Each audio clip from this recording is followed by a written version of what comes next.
Segundo. Ahora sí, adelante. Su micrófono está apagado.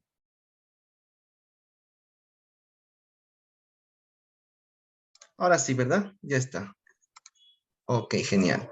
Muy bien, qué gusto. Muchísimas gracias. Bienvenidas y bienvenidos a todos los que se han conectado a este taller, esta charla del día de hoy, de esta noche, relacionada justamente al tema de salud mental y apoyo psicosocial, ¿no? Precisamente en este contexto en el cual no solamente hemos estado con alertas de emergencia sanitaria, un poco saliendo de una, entrando a otra, ¿no? Sino también porque lo importante y lo relevante de cuidar nuestro estado de salud mental actual, en el marco de todo lo vivido en los 2 últimos años, es súper, súper necesario, ¿no? Para que nosotros podamos lograr este estado de bienestar que muchas veces no lo estamos consiguiendo, ¿no? Vemos seguramente en la consulta diaria, de pronto también en lo que es el asunto de las noticias, cómo es que de alguna forma la salud mental de muchas personas está siendo mellada, ¿no? De alguna forma,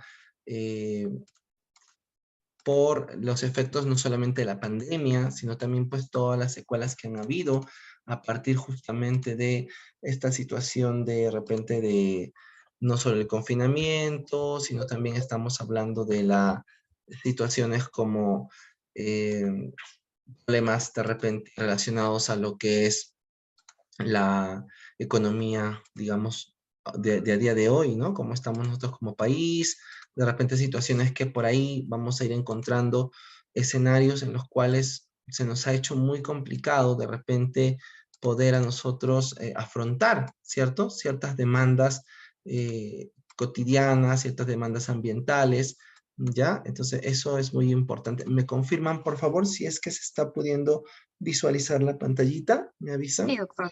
Se puede Ujú. apreciar. Perfecto, entonces, bien.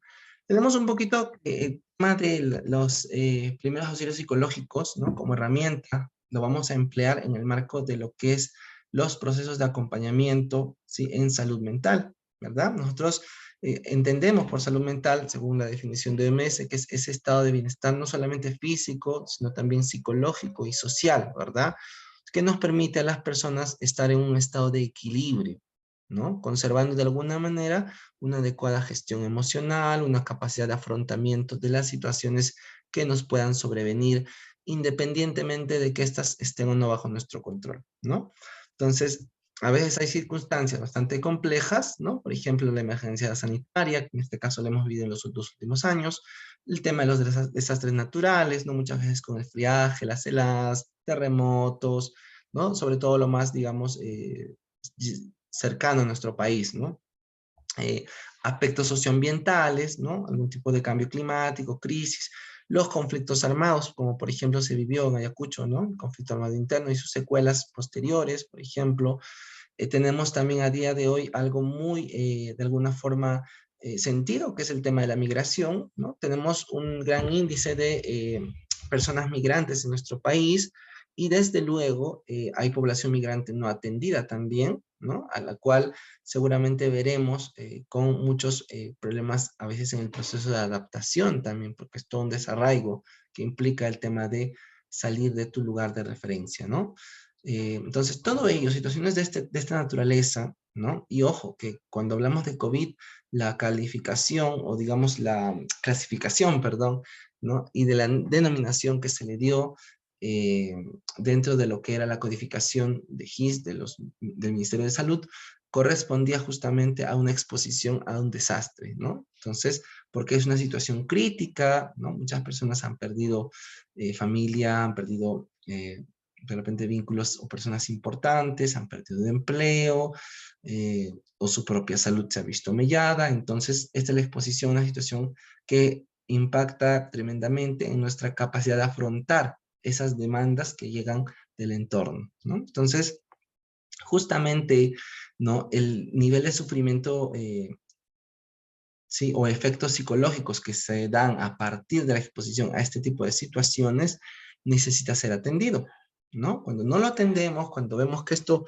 pasa, digamos, desapercibido, entonces empiezan los efectos o las secuelas de la exposición a este tipo de situaciones. Entonces, por ejemplo, sabemos a día de hoy también que hay toda una situación de efectos a nivel de trastornos psicosomáticos, problemas emocionales y de la conducta, reactivos a la situación de pandemia que se ha vivido, ¿cierto?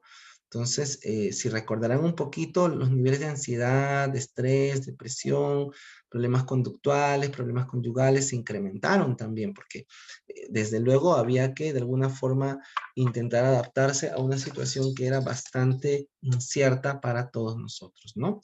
Entonces, estos efectos, como señala la definición de la OPS, pueden amenazar la paz, los derechos humanos, el desarrollo integral de los niños, niñas, adolescentes y las personas en general, ¿no? Entonces, cuando hay una situación de emergencia, la prioridad de todos nosotros, los personales de salud, los personales que trabajamos con personas, es proteger y mejorar justamente este estado de bienestar psicosocial de todos y todas, ¿no? Ahora, ¿qué son los primeros auxilios psicológicos? Dentro de lo que son los procesos de acompañamiento psicosocial, básicamente hablamos, ¿no?, de una parte de lo que son todos los procesos de acompañamiento psicosocial, ¿ya? Entonces, ¿qué es lo que vamos a encontrar aquí? Por ejemplo, es una forma de abordar en la crisis que permite dotar de estrategias a las personas para que afronten esa situación, ¿no? Desarrollando, fortaleciendo sus mecanismos adaptativos, la manera del pensar, del sentir y de actuar frente a la situación crítica, buscando en todo momento que se dé pues una conducta resolutiva, algo que les permita enfocarse en la solución, ¿no? Respecto a eso que consideran la demanda medioambiental, ¿no? Los PAP, como se, digamos, abrevian, o primeros auxilios psicológicos, básicamente por su esquema nos ayudan a reducir a corto y largo plazo esa angustia inicial que se produce por eventos traumáticos, ¿ya? Entonces, la idea, como les digo siempre, es que la persona se adapte muchísimo mejor. ¿Y cómo lo vamos a lograr? A través de ciertos objetivos, ¿verdad? Primero, es proporcionar apoyo. Díganme si cuando estamos ante una situación que nos pueda parecer devastadora, terrible o dolorosa, ¿no? El que haya una persona o un grupo de personas que nos expresen directamente su apoyo o su presencia, ¿no hace acaso una diferencia importante a la hora de afrontar eso que podamos estar vivenciando? Entonces, es lo mismo. Cuando hablamos de PAP, tenemos que nosotros poner el cuerpo ahí justamente para que la persona sienta que hay una presencia que apoya y que acompaña, ¿no? Entonces, de alguna manera también que se sienta escuchada en medio de sus circunstancias, de esa situación que le está tocando vivir, ¿ok? ¿Y cómo lo hacemos? Pues buscando que puedan externalizar todo lo que están sintiendo, que puedan sacarse de encima o de dentro esas emociones negativas, ¿no? Lo segundo, fíjense, es ayudar a reducir la mortalidad. Porque, ¿qué pasa cuando hay situaciones de emergencia, de desastre, de exposición de repente a situaciones críticas psicosociales? Muchas veces puede incrementar también la agresividad, las situaciones de violencia, incluso la violencia hacia uno mismo, ¿no? A veces la tentativa suicida también puede estar ahí a la orden del día, ¿verdad? Entonces, la idea de prestar este apoyo psicosocial es que la persona no vaya a herirse ni tampoco vaya a herir a nadie en medio de lo que le está tocando vivir, ¿no? Si se acuerdan, a veces con todos estos paros, con todos estos problemas que hubo en el país, saquearon por ahí las tiendas, entonces son momentos muy, muy tensos que se empiezan a vivir, ¿verdad? En tercer lugar, ¿no? Los primeros auxilios psicológicos básicamente son un puente, un nexo, un enlace con los recursos de ayuda. O sea que ese va a ser el primer enlace para que la persona, las personas que están viviendo o están siendo expuestas a las situaciones, digamos, de dificultad, puedan ellos tejerse la red de apoyo social, ¿no? Y esto lo vamos a hacer brindando información, dando orientaciones, de alguna forma es una parte más directiva, ¿ya?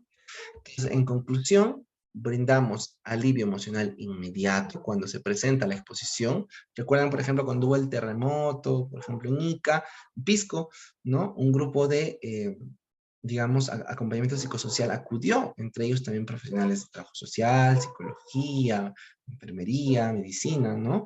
Que tenían que estar ahí, porque los PAP no son exclusivos justamente de los psicólogos, ¿ya? Sino es más bien una herramienta integral del apoyo, del acompañamiento psicosocial en situaciones de emergencias y desastres, ¿no? ¿Qué más? Prevenimos el desarrollo de las psicopatologías, ¿no? Trastornos del estado de ánimo, de ansiedad, depresión, conductas de repente autolesivas o suicidas, ¿no? Lo que pudiera pasar porque ya estamos conectando con una primera fuente de apoyo, que es el que está cerca, el que aparece como profesional auxiliar, más los otros profesionales con los que se les va a enlazar para el trabajo. Esto lo vamos a hacer paso a paso. Y en tercer lugar, facilitar que esta persona se adapte a esa circunstancia tan compleja que le está tocando vivir, ¿no?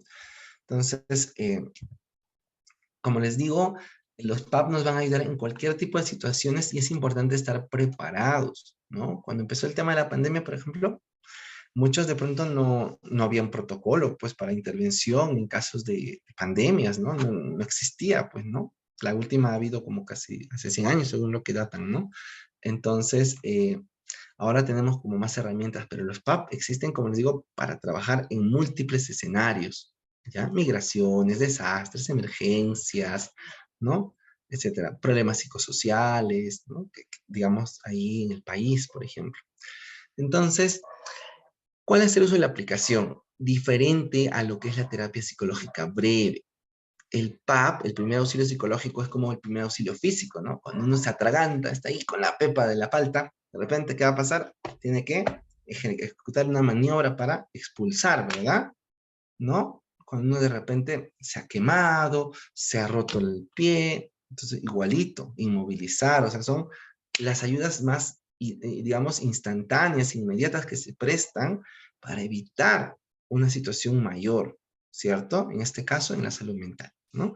Entonces puede durar de minutos a horas, ¿no? El uso, distinto a las terapias psicológicas que pueden durar semanas, meses, ¿verdad? Ahora, ¿quiénes proveen los primeros auxilios psicológicos? Todos podemos proveer primeros auxilios psicológicos, siempre y cuando, ¿no? Pues manejemos un esquema y las herramientas que vamos a trabajar el día de hoy, ¿no?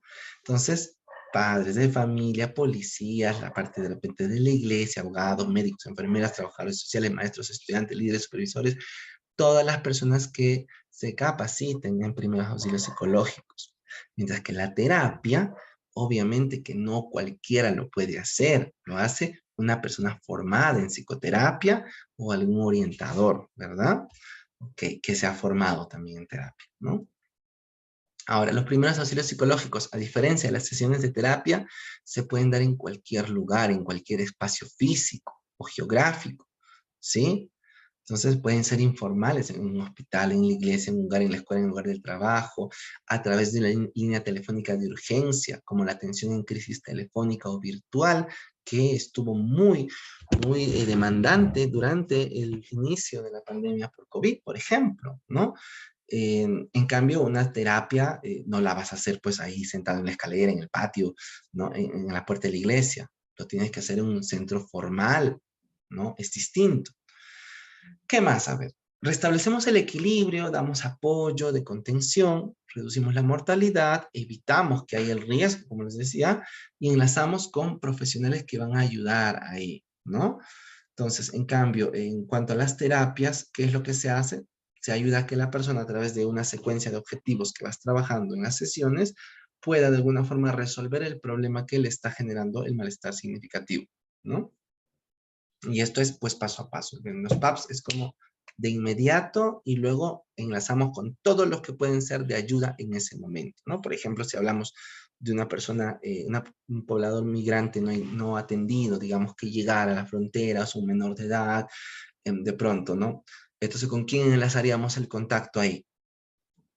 Con las unidades de protección especiales, ¿verdad? Las UPE, para que puedan integrarlo de alguna manera para la medida de protección, porque es un menor, por ejemplo, ¿no? Digamos, en este caso también, cuando vinieron muchos migrantes, pues llegaban algunos en situaciones bastante críticas, no solamente de salud, a veces también con problemas de repente con sus hijas o hijos, ¿no?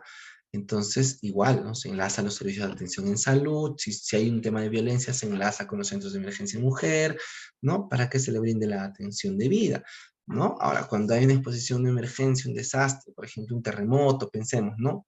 Ya, entonces se pierde en ese momento la vivienda, estas personas sí están, imagínense, en ese momento, pues, totalmente desbordantes, porque su casa se ha hecho pedazos, porque de repente, no sé, pues, ¿no? Se han quedado sin sus propiedades o incluso pueden haber perdido un familiar ahí en algún tipo en el desastre, en el terremoto, pensemos, ¿no? Entonces, igual, se hace la atención, se hace la contención emocional, pero se enlaza y esa persona no solamente va a estar tranquilizada porque tú estés ahí o le des algunas pautas o orientaciones, tienes que buscar su bienestar en todo sentido. Entonces, de repente ahí están las instituciones que van a ayudar, de repente, pues un comedor, ¿no? Inhabi para que estos niños puedan comer, de repente se quedaron ahí sin la vivienda y necesitan acceder a alimento. Entonces, es ir enlazando, ¿sí? Esto es algo que tenemos que tener manitos de pulpo, como digo, para que podamos asegurar que la persona va a estar bien. O sea, como yo digo, una persona que está en una situación económica crítica, porque perdió su casa,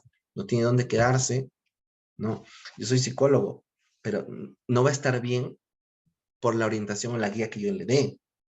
Va a estar bien cuando sepa que tiene dónde comer, cuando sepa que tiene dónde dormir. Las necesidades básicas, Maslow lo decía, ¿no? Entonces, mi tarea, así yo sea psicólogo o terapeuta, es ayudar a proporcionar justamente el nexo con lo necesario en ese momento. La persona cuando está más calmada, porque ya saben, mis hijos van a comer en Inavif ahora, y a mí me van a dar de la olla común o lo que fuera, uf, te puede escuchar mejor, puedo entrar en calma, porque esto es un tema de supervivencia muchas veces, ¿no? Entonces, por ejemplo, el tema de salud, a veces llega, digamos, por ejemplo, la línea de emergencias, ¿no? A veces he recibido llamados cuando trabajo en línea de emergencias, una persona que está siendo violentada así en el momento, ¿no? En flagrancia. Entonces, ¿cuál sería ahí la primera ayuda? Ahí no es el consejo de orientación psicológica, ¿verdad? Sería absurdo. Ahí en ese momento es enlazar con la comisaría para que le brinde la atención debida, para que evite que esa situación violenta que se está dando continúe o avance a una situación de que de repente que puede terminar en una fatalidad. Entonces hay que tener un poquito ahí de criterio, ¿no? Que muchas veces he conversado, sí, no está dispuesto a escuchar, la señora está muy alterada, no quiere. Claro, ¿qué te va a escuchar? ¿Qué te va a escuchar si necesita comer, necesita agua, necesita algo? Entonces hay que pensar por prioridades, por necesidades, ¿verdad? A veces llegan, ¿no? Me llama una persona, digamos, cuando está en la línea de emergencias, porque hay situación, me quiero matar, me voy a morir, estoy acá en la ducha, estoy con mi cúter, estoy con mi cuchillo, me quiero morir, la vida es una desgracia, nadie me quiere, no sé qué. Entonces, ¿qué hago ahí? Dirijo, le llevo a la ducha, pues telefónicamente, abre el caño, moja la cabeza, quiero escuchar, vamos a la cocina, te llevo, toma un poco, doy instrucciones, ¿verdad? Quiero que salgas, por favor, vamos a buscar a una vecina, un vecino que es de confianza para ti, pásame con él, vamos. Entonces voy buscando en ese momento la guía. Hay muchos casos en los que se logra esto, ¿no? Cuando hacemos un adecuado manejo en dirigir a la persona, incluso de forma remota, ¿no? Entonces, eso necesita, ¿no? En ese momento, cosas que le ayuden. O se ha cortado, me acabo de tomar, me acuerdo, ¿no? En mi caso, me acabo de ingerir unas pastillas, ¿no? En sobredosis porque quiero morirme y aquello y lo otro. Entonces, uy, ¿dónde vivirá? Hasta yo preguntarle, se me muere. Necesito actuar rápido, pero eso necesitamos temple. Yo no me puedo desesperar si en ese momento me está llamando la persona, ¿verdad? Tengo que mostrar mucho el tema de soporte, de estabilidad, porque las personas cuando están frente a una situación de exposición a emergencias o desastres, entran en un estado llamado estado de crisis. Y este estado llamado crisis es un estado temporal de alteración. La persona se desorganiza. A veces ni siquiera es coherente en lo que piensa, en lo que siente, en lo que está haciendo. Sus emociones están desbordantes. Y cuando las emociones están desbordantes, ¿qué parte del sistema nervioso toma la posta? No es la corteza, no es el lóbulo límbico, es la médula, la parte más, el tallo encefálico, la parte más primitiva del cerebro. Entonces empezamos a actuar en un modo supervivencia. ¿Sí? Modo supervivencia. ¿Vieron ustedes, no? Cuando empezó este tema de la pandemia, todo el mundo, ¡bum!, como una estampida de toros, a los centros comerciales, mercados, papel, azúcar, arroz. Sobrevivir. Tenemos que sobrevivir. Eso era lo único que estaba en la mente, ¿verdad? Vamos a morir, podemos morir.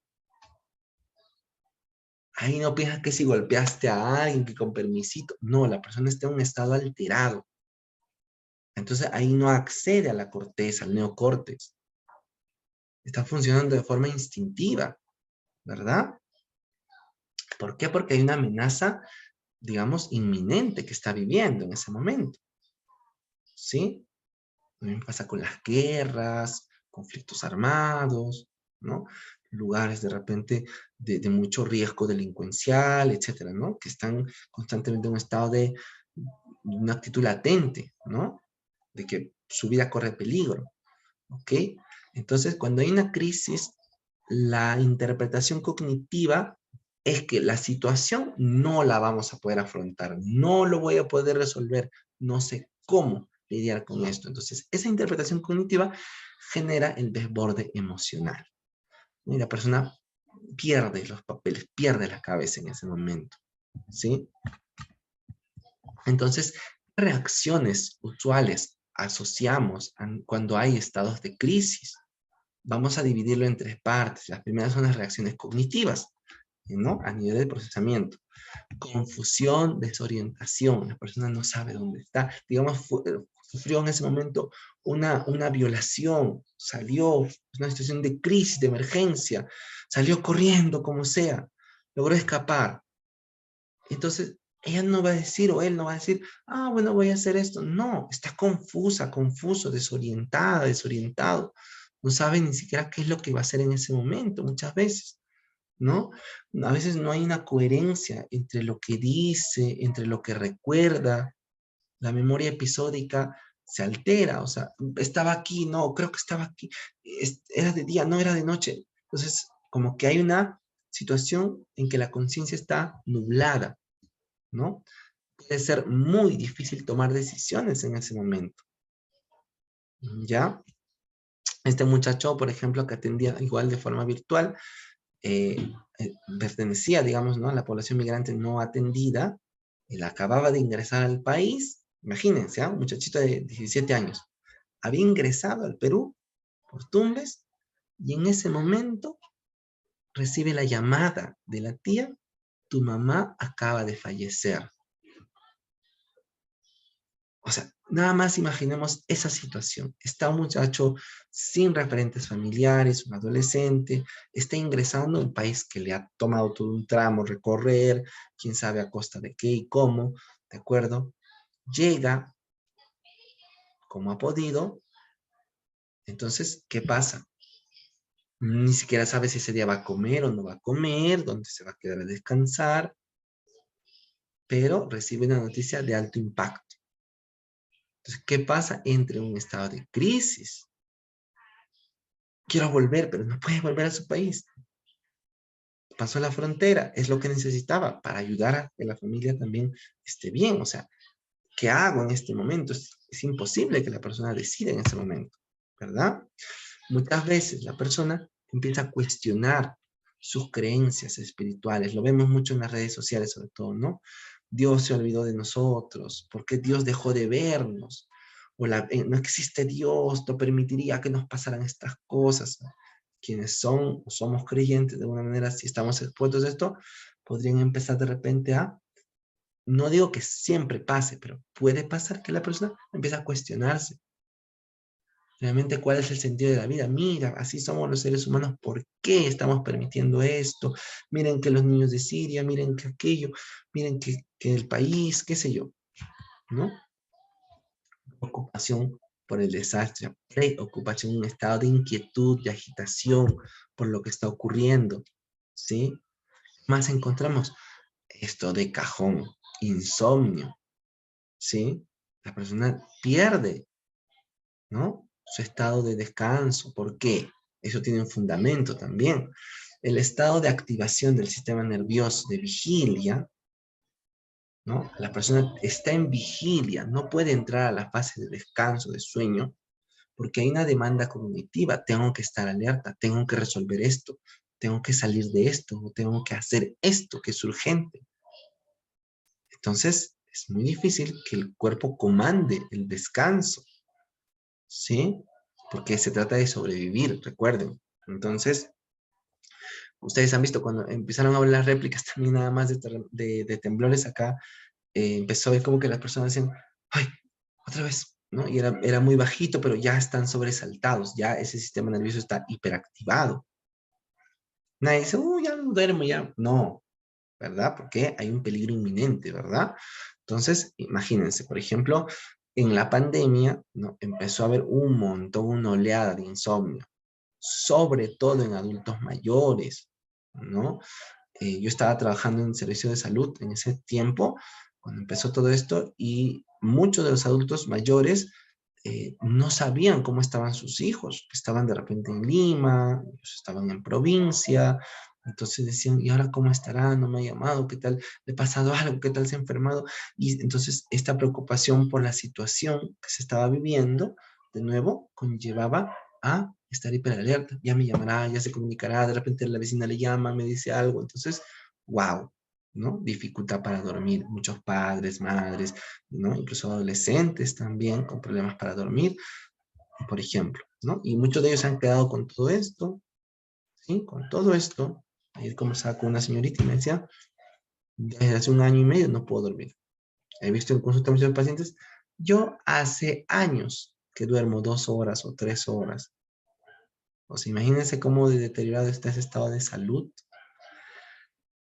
Y pueden haber pensamientos desordenados. O sea, no hay una secuencia lineal al describir hechos o eventos. Recuerden, ¿ya? Pero dijiste esto y luego dijiste aquello. Entonces, claro, porque está expuesto a una situación crítica, hay confusión, como les decía, ¿no? Y no necesariamente va a haber un discurso lineal, coherente. ¿Qué más? Vamos a encontrar problemas de concentración, problemas de memoria en ese momento. ¿Por qué? Porque hay una demanda que es más urgente que atender justamente a este asunto, ¿no? Muchas veces el nivel de ansiedad se puede elevar al punto de generar preocupación por cosas ya incluso insignificantes, que no tendrían una relevancia o impacto, pero que la persona vive como algo peligroso, ¿no? En otros casos puede darse pasividad, es una sensación de autoderrotismo, como que ya no hay nada que hacer, ya, lo dejo, ¿verdad? O aislamiento, ¿no? Ojo que esto es muy peligroso. Persona que se empieza a aislar, que deja de estar con sus elementos de apoyo social, eso es muy peligroso, ¿verdad? La persona no sabemos, ¿no? Imagínense que de repente empieza ahí a gestar pensamientos de autoeliminación, etcétera. Culpabilidad. Cuando hay una emergencia, un desastre, un incendio, un desastre natural, pero tú, ¿por qué no hiciste? ¿Por qué no recogiste? O el Estado, ¿no? Cuando pasó la emergencia sanitaria igual, el Estado tiene la culpa, los médicos tienen la culpa, los enfermeros tienen la culpa, Bill Gates tiene la culpa, siempre teníamos que haber alguien que tenga la culpa. Entonces, esto es una reacción esperable, ¿sí? Así pasa, ¿de acuerdo? O evitación, querer no saber nada de nada, de nada, de nada, pero no afrontar el hecho. Ok, también tenemos impulsividad, conflictos a nivel familiar, no emocional, ¿no? A nivel, digamos, físico también hay efectos cuando estamos expuestos a un estado de crisis. La persona se encuentra cansada, fatigada, ¿no? Porque ha desplegado todos sus recursos para sobrevivir en ese momento y de pronto el cuerpo, como que se funde, ¿no? Ritmo cardíaco acelerado, reacciones ansiosas situacionales, ¿no? Agresión física en ese momento, porque recuerden, se trata de vivir o morir muchas veces, ¿no? hiperventilación. La persona empieza a respirar de forma acelerada, agitada por la boca, y eso hace que incremente su ritmo cardíaco acelerado, ¿no? Está respirando así. Entonces, ese corazón bombea más, interpreta de peligro, entonces es un círculo pues que no acaba. Entonces, ojo con esto, ¿no? Por eso les ayudamos en ese momento con técnicas de control de la respiración. Cambio de apetito, ¿no? Pierde de repente su deseo de comer, no quiere, o en exceso. Está hipersensible a estímulos, a la luz, al ruido, a todo, ¿no? Entonces, está como ese sistema nervioso está hiperexcitado, entonces no es posible que pueda de alguna manera entrar en un estado de tranquilidad, de calma, ¿no? ¿Qué más? Tenemos encogimiento de la garganta, pecho, estómago, la persona se siente como compungida, como en un estado de protección, de saber qué hacer, ¿no? Y si tiene alguna condición de salud, alguna situación de enfermedad, digamos una comorbilidad, se puede agravar al estar expuesto a un estado de crisis. Recuerden eso, hay que saber si la persona es hipertensa, es diabética, tiene alguna condición de salud en tratamiento o grave, ¿no? A nivel emocional, vamos a encontrar naturalmente emociones de tristeza, de desesperanza. La tristeza es una emoción base que aparece cuando perdemos algo, ¿cierto? Y la desesperanza es un esquema depresivo. Cuando empezamos a vivir desesperanza, empezamos a proyectar la idea de que el futuro no es seguro, es incierto, es peligroso o no hay futuro. Entonces, esta pérdida de confianza en el futuro, que deviene en una actitud negativa, en una visión fatalista, catastrófica del futuro de la vida, ¿no? Conlleva justamente un bajón tremendo en el estado de ánimo, ¿no? La persona puede estar también muy irritable, enojada, resentida, ¿no? Con cambios muy impredecibles en su estado de ánimo, con niveles de ansiedad importantes o depresión, sentirse desesperada, no saber qué hacer, cómo actuar, a dónde acudir, ¿no? Pensemos, por ejemplo, también en un secuestro, ¿no? La hija fue secuestrada, ¿no? O fue violentada, o el hijo, etcétera. Sensibilidad o hipersensibilidad más bien, sentimientos de baja autoestima asociados a falta de competencia. No puedo hacer nada al respecto. ¿Ok? Entonces, imagínense, es toda una gama, ¿no? De un sinfín de sintomatologías que vamos a ir encontrando cuando la persona está expuesta a una situación crítica, ¿de acuerdo? Entonces, ¿qué más tenemos aquí? A ver, voy a cargar esto, por favor. Tenemos 3 fases para lo que es entender cómo es que una crisis empieza a aparecer y desarrollarse, ¿ya? Entonces, en un segundo voy a cargar la laptop. Tenemos en primer lugar, ¿no? El evento precipitado. Para que se dé una situación de crisis, obviamente tiene que haber un evento que ha desencadenado justamente el estado de crisis, el estado crítico, ¿no? Entonces, este evento aparece como una situación que interpretamos que no lo podemos resolver, ¿sí? Y genera una liberación importante de cortisol. Las personas entonces, sus glándulas suprarrenales empiezan a secretar un montón de cortisol, ¿no? O sea, como que tengo que prepararme para esto que es terrible, esta amenaza, ¿verdad? Y puede estar en ese momento en choque, shock, o sea, no sabe qué hacer, impactado, impactada, o en fase de negación. No, esto no está pasando, esto no está ocurriendo, ¿no? Por ejemplo, con mucho respeto, por ahí circuló un video, ¿no? De este policía que haciendo el operativo, entró a la vivienda donde estaba su esposa y su hija muerta. O sea, está expuesto a una situación crítica en ese momento, imagínense, él en su labor. Obviamente que esta situación desencadena fase 1, ¿no? Entonces, entra un estado de descontrol, ¿verdad? La fase 2, la respuesta es desorganizada. Ante una situación de crisis, que no estamos hablando de un temblor, que bueno, bajen por favor, no, estamos hablando de una situación grave, La persona puede mostrar conductas desde la aflicción hasta la angustia. O sea, está completamente, no sabe qué hacer, cómo responder o reaccionar. Hay un intento por establecer el por qué o para qué estoy acá. ¿Sí? Y se da la tercera fase, la fase de explosión. Hay una pérdida del control de emociones, de pensamientos, de conductas inapropiadas, muchas veces destructivas, ¿no? Hacia otros, o de autoeliminación podrían darse también. ¿Ya? ¿Qué más? Luego viene la cuarta fase, que es la fase de estabilización. Entra un pico acelerado, estas tres primeras fases, y luego empieza a disminuir el arousal del sistema nervioso, o sea, el nivel de activación del sistema nervioso empieza a reducirse. Entonces, ¿por qué empieza a aceptar lo que se está viviendo? Pero cuando se recuerda el evento, de repente hay una reacción otra vez angustiante, pero ya no como en las tres primeras fases, pero podría volver a explotar, a estallar emocionalmente esta persona.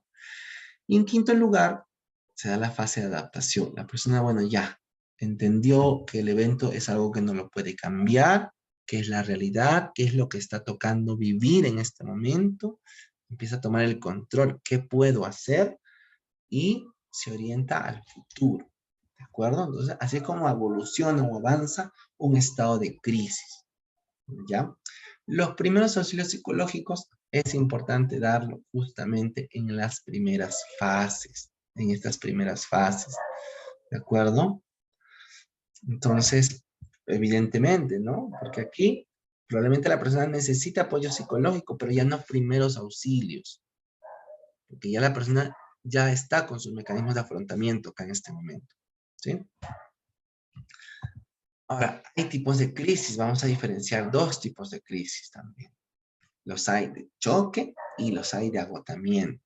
De choque se refiere cuando hay un cambio así súbito en el ambiente social que provoca que las emociones estallen, ¿no? Una situación acá, por ejemplo, imaginemos, Dios no quiera, cambio de moneda, no sé, pues se disparan los precios, sube una cosa, ¡boom! Algo que no podemos controlar, ¿no? Y una cuestión así. Como en algún momento en el país hubo, ¿no? Hiperinflación, qué sé yo. Dos, agotamiento. La persona puede haber manejado efectivamente durante un tiempo prolongado una situación de emergencia a la que estaba expuesta, pero llega un punto en que dice, ya no puedo más, ¿no? Esta mujer decía, primero a mi papá le dio COVID, luego a mi mamá, luego a mi hermana, y luego ahora a mi hijo lo han intubado, entonces, no, ya no puedo. Ya estuve aquí con uno, con otro, pero es demasiado. Entonces, ya no hay fuerza ni capacidad para afrontar. Es como que la persona se está desmoronando en ese momento porque ha apechugado, ha afrontado, pero no puede sostenerse todo el tiempo. Entonces, son dos momentos o dos tipos en los cuales se puede presentar el estado de crisis, ¿correcto? Entonces, esto también lo vamos señalando, ¿ya? Más tenemos entonces. Tenemos aquí principios básicos que nosotros vamos a emplear a la hora de brindar los pagos, ¿ya? Están ahí.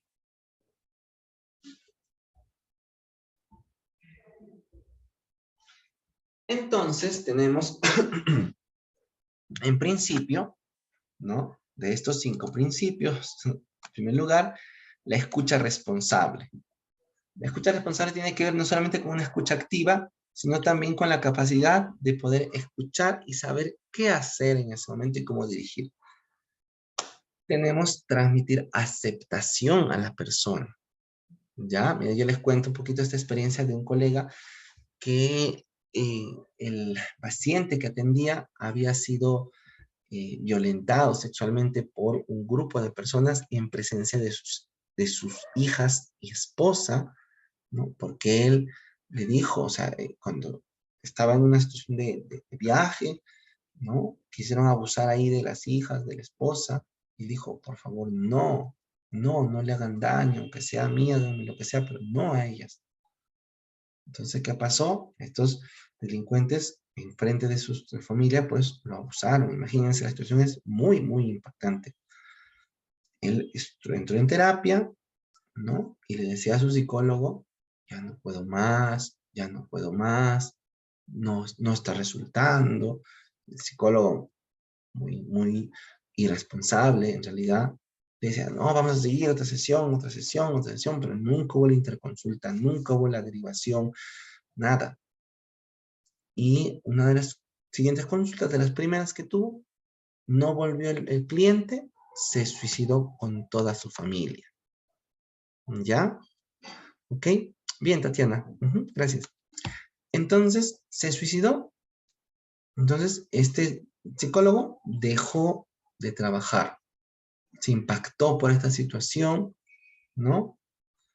Dejó el trabajo, se dedicó a su primera carrera y la familia es la que contacta, dice, no, queremos ayuda para mi hermano porque está muy mal, lo vemos muy mal, hace un tiempo que le ha pasado esta situación y ha cambiado notablemente, ¿no? En muchos aspectos como tal. Entonces, es importante una escucha responsable, ¿no? Libro recomendado, El Quinto Oído, de Carlos Alberto Seguín, ¿no? Entonces, eh, es súper importante también, ¿ya? Otro, transmitir aceptación, independientemente de qué es lo que esté ocurriendo, quién sea la persona, ¿no? Atmósfera, confianza e empatía. A propósito de lo segundo, a veces por ahí conversamos, ¿no? Eh, si es, digamos, una persona migrante que llega, ¿no?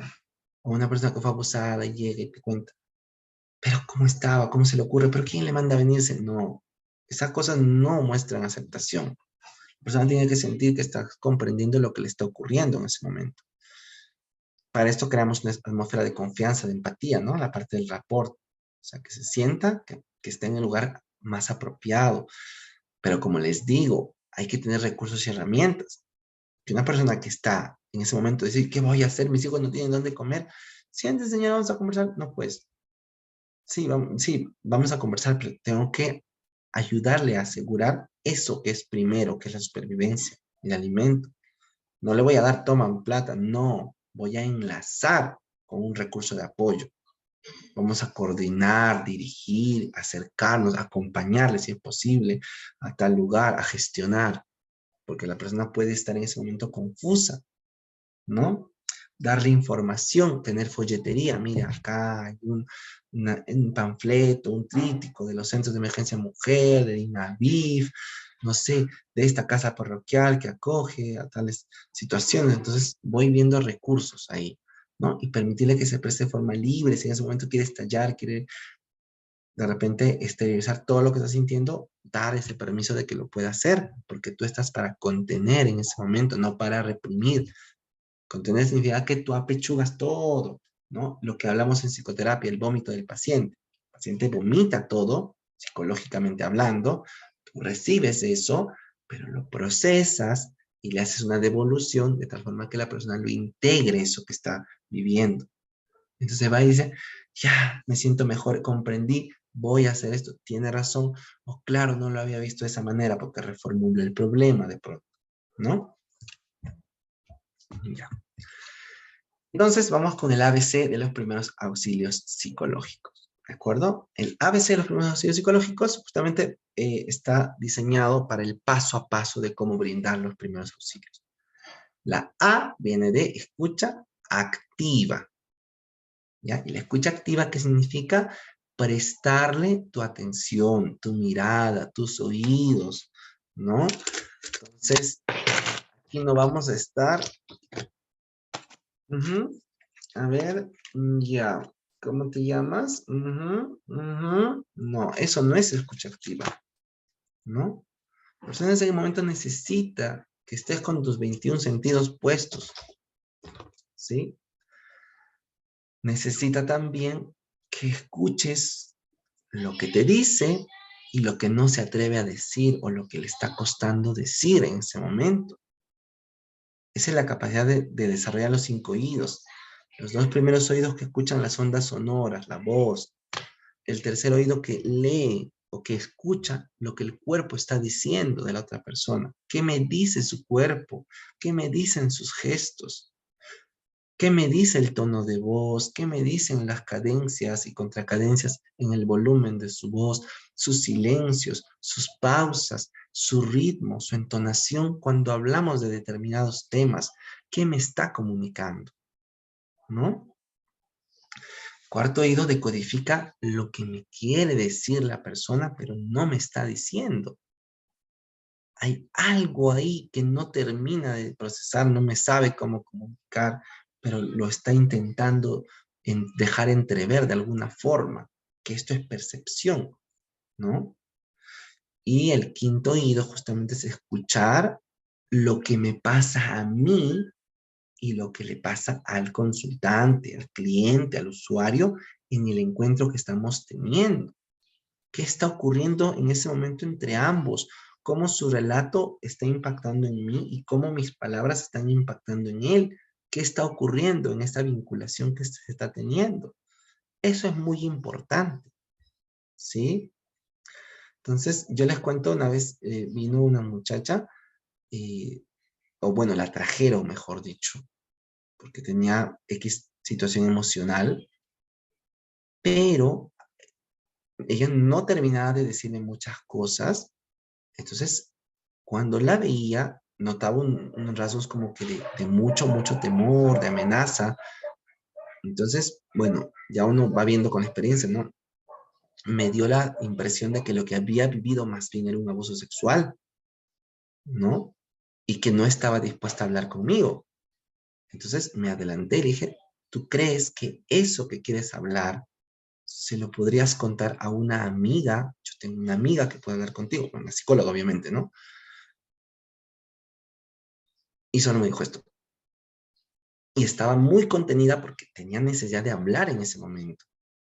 Entonces, vino la psicóloga y desbordó y soltó porque eso es lo que estaba comunicando en su cuerpo. No puedo estar frente a un varón porque me acaba de pasar algo que nadie sabe, que no sé cómo decirlo, pero solo me ven triste, solo me ven deprimida y que me he querido matar y no me atrevo a decirlo. Entonces, eso estaba ahí flotando en el aire, no lo dijo con palabras. Eso es algo que hay que leer, ¿no? Entonces, vamos, o sea, son cosas que uno tiene que prestar toda su atención plena. No solamente escuchar, decir, ajá, ya, ¿qué más? Ajá, no. Es estar para la otra persona. Estar realmente en cuerpo y alma, como decimos. Que se sienta acompañado en ese momento y se sienta respetada o respetado sobre lo que esté viviendo. Eso es justamente el acompañamiento. Nuestro cuerpo está para eso en ese momento, ¿no? B. La B del ABC tiene que ver con ventilación. Ventilación es con V, claro, pero no sé cómo le llaman esto, mm, esta mnemotecnia, ¿no? Está así por el sonido, ¿no? Reentrenamiento en la B de ventilación. Claro, es con V, yo lo sé, pero así está puesto el esquema, ¿no? No lo he inventado yo.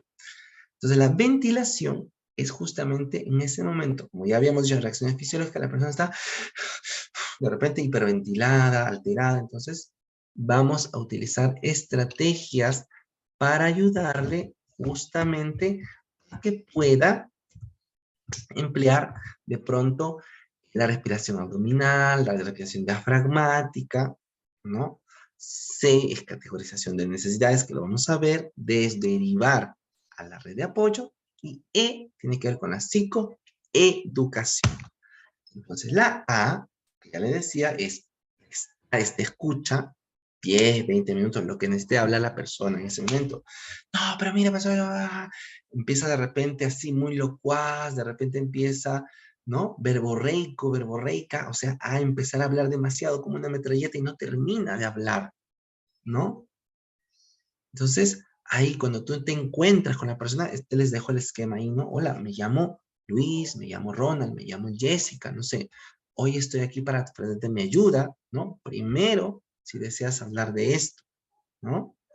Deseas hablar de lo que está ocurriendo. Obviamente que la persona te puede escuchar, ¿no? Sí. Entonces, todo es variable, pues, ¿no? Si yo veo que está descontrolado, así, no le voy a decir, hola, a mí no, no. Entonces, tengo que primero ayudarle a estabilizar, ¿verdad?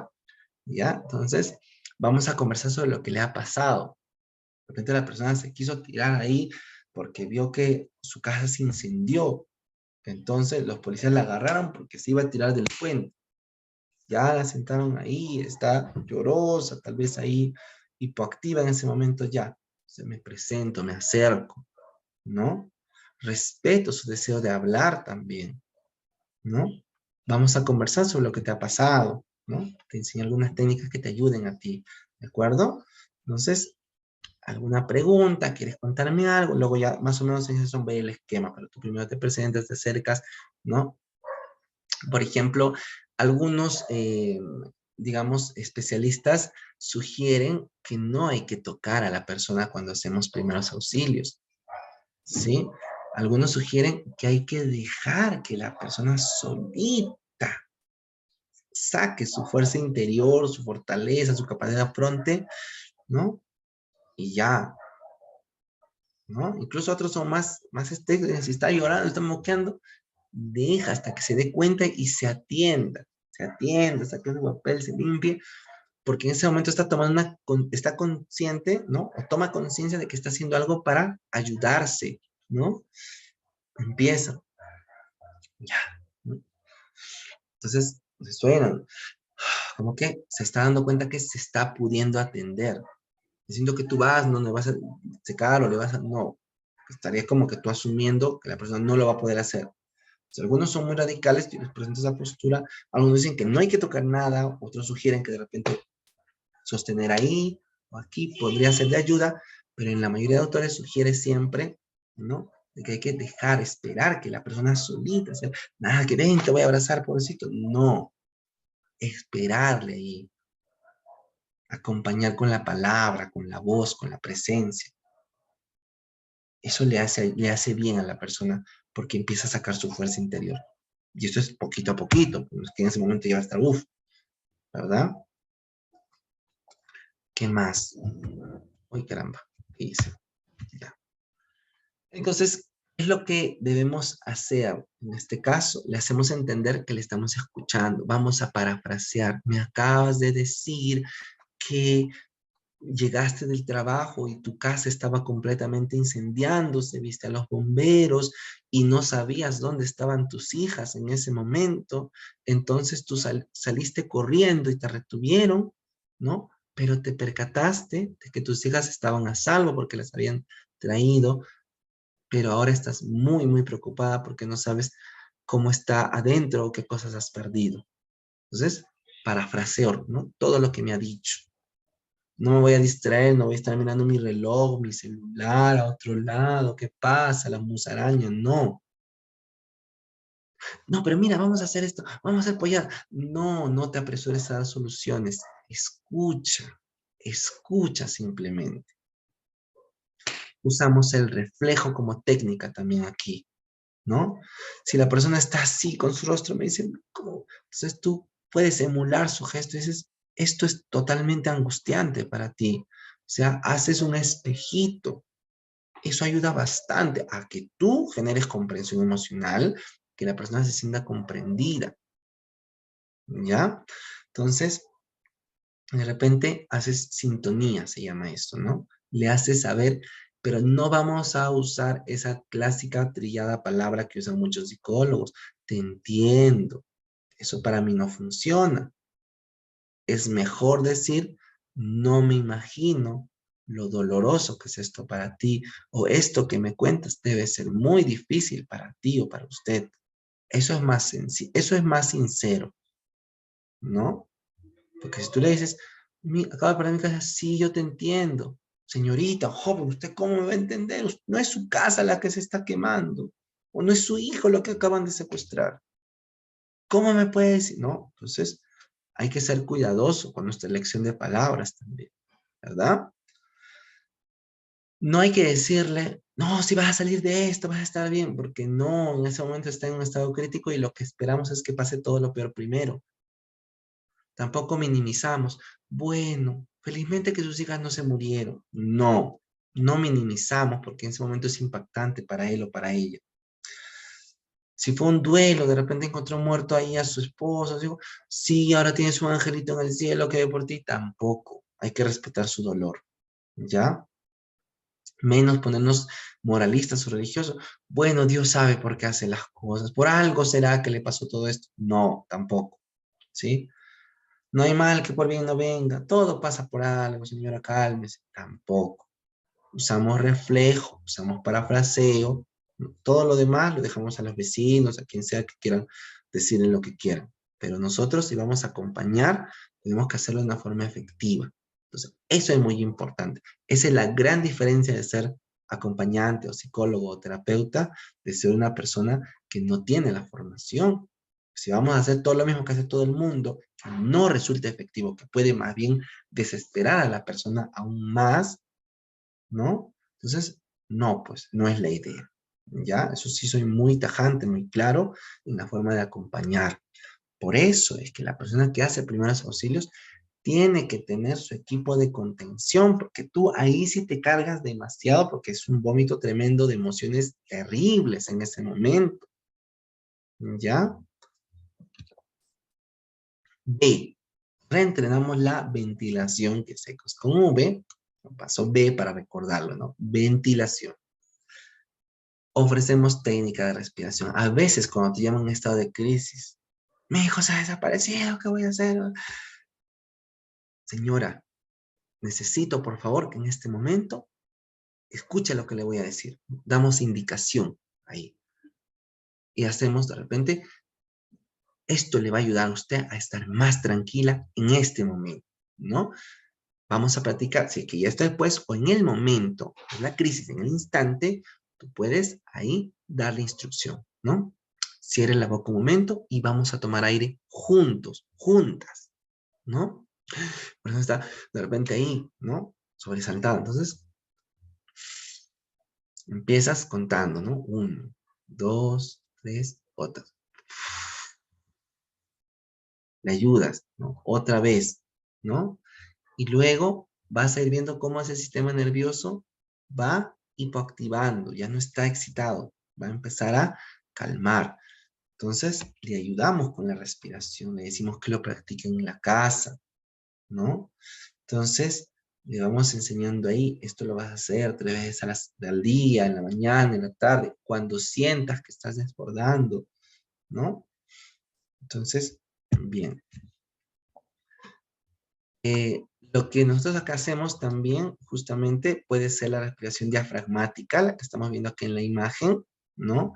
Según el nivel de tolerancia de la persona, puedes hacerlo hasta en 10 tiempos. O sea, inhalas, primero es 1, 2, 3, o 4, o 5, y exhalas en la misma cantidad de tiempo, esperas otra vez.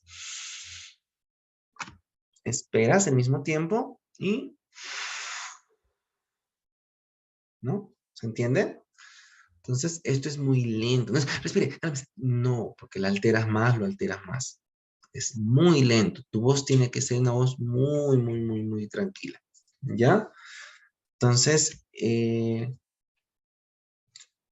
más? A ver, le dirigimos a la persona. Vamos a ensayar el reentrenamiento de la respiración, ¿no? Vamos a inhalar, exhalar, le vamos enseñando, ¿no? Esta pausa. Vamos a hacerlo juntas, juntos, le dices, ¿no? Vamos a usar una postura relajada en este momento, sentadito, los 2 pies juntos. Le ayudamos en este momento a la persona que se tranquilice, porque solo así vamos a poder acceder a la corteza, al neocórtex. Y aquí es donde la persona puede tomar decisiones, puede comprender, puede razonar, puede recordar mejor. Entonces primero le calmamos así, ¿de acuerdo? Entonces le decimos que esto le va a ayudar a tranquilizarse y a recordar mejor o a actuar mejor en este momento que está ocurriendo y que lo vamos a hacer juntos, ¿no? Sugiero que sea de esa manera más bien, ¿ya? C, categorizamos las necesidades. ¿Qué necesita en ese momento la persona? Por eso les decía, yo no le voy a decir, va a venir usted a las terapias para que se encuentre mejor. No, si la persona te dice, necesito comer, no tengo mi ropa, toda lo ha desaparecido, o el carro se volteó, miren, ahí nuestras cosas están en el barranco. Imagínate, ¿no? En este momento, tú no le vas a ofrecer terapia, ¿verdad? Tú tienes que decir lo necesario en ese momento. Me gustaría saber si hay algo que usted esté necesitando en este momento, en lo que yo pueda ayudarle, ¿no? Quiero hablar con mi hijo, quiero que llamen a mi papá. Entonces, ¿qué necesita? Primero, segundo, tercero, ¿qué está necesitando? ¿No? ¿Ok? Entonces le voy de alguna manera orientando en ese momento. ¿Qué es lo más urgente que necesita ahora? Que no sé dónde van a comer mis hijos, y no sé cómo está mi papá, y no sé esto. Vamos, ¿qué es lo más urgente ahora? Quiero hablar con mi papá. ¿Tiene usted el número? No tengo el teléfono. ¿Se sabe el número? ¿O tiene un contacto? Facilito, ayudo en ese momento. Es diferente, ¿ven? Entonces, eso. Agua, comida, ofrecer agua en ese momento, alimento, abrigo, techo, salud, ¿no? Acceso a salud, información. Ahora, ¿qué voy a hacer? ¿Dónde voy a acudir? Señora, le explico, señor, le explico esto, ¿no? Información de repente de alguna institución que requiera, conexión con redes de apoyo. Después de esto, usted va a acudir a este lugar o a este sitio, ¿no? Le doy un marco de actuación. Categorización de necesidades, igual, qué es lo que le preocupa, qué es lo que necesita, en qué puedo ayudarle, ¿no? Tú no le vas a decir, señor, usted lo que necesita ahorita es esto. No, que te exprese, ¿sí?